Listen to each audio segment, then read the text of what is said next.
Turkey's Prime Minister Binali Yildirim is set to hold a meeting with the leaders of two major opposition parties, the CHP and MHP, in Ankara. They plan to discuss the current state of emergency that was declared after the failed coup attempt last month. The summit was planned before the latest terror attack in Gaziantep, but now that will also be on the agenda. The three leaders met with the president after the coup attempt and gathered last at the massive pro-democracy rally in Istanbul.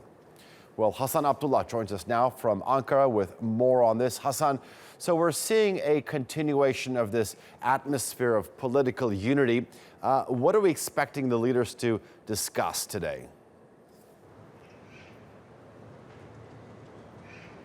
Alijan, one of the points on the agenda of this meeting is the early lifting of the state of emergency. Now, the government had earlier said that it would try and lift the state of emergency before the 90 days. However, the situation at the moment has necessitated that that decision is reviewed. Now, some of the opposition figures we've spoken to are saying that instead of trying to send out a symbolic message, the government should focus on the security situation and lift the state of emergency according to the circumstances. So this is one of the points that is going to be discussed. Also, counter-terrorism is on the agenda, and related to counter-terrorism is the issue of parties vetting their own ranks. Now, the Prime Minister is expected to call on the two opposition parties to check their own ranks, and we've had some of opposition figures, especially from the MHP, who have said that their party ranks have been infiltrated by Gulenists and other elements who may be harmful to the state.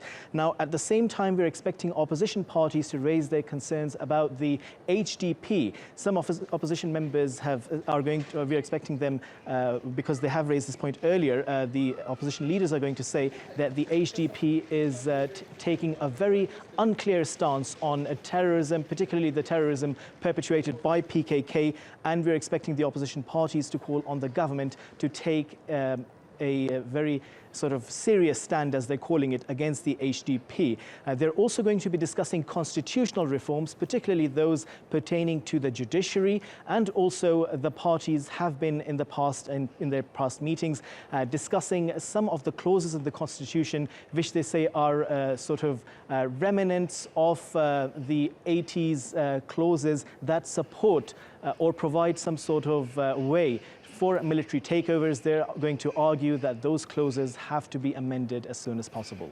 Yeah, Hasan, so after this meeting, later on Monday, the Prime Minister will head a cabinet meeting. I'm expecting a thorough evaluation of the attack in Gaziantep, as well as a possible extension of the state of emergency. Are these some of the things that they'll be discussing?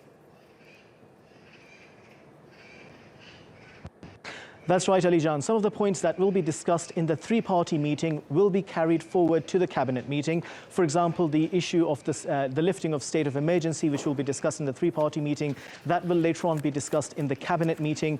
Counter-terrorism measures will be discussed in that cabinet meeting. And also on top of that, we're expecting US Justice Ministry officials to arrive in Turkey later today. And that is going to be very important on the agenda. The cabinet is going to look at the sort of response Turkey should be putting forward, because of course, Turkey is saying that the country has provided very solid evidence for the extradition of Fethullah Gulen, but they are not entirely pleased with the response they've had so far from the United States. So that is going to be one of the points which will be discussed in that meeting. And we should remind our viewers that Vice President Joe Biden is expected in Turkey on August the 24th. All right, Hasan Abdullah, live for us in Ankara. Thank you.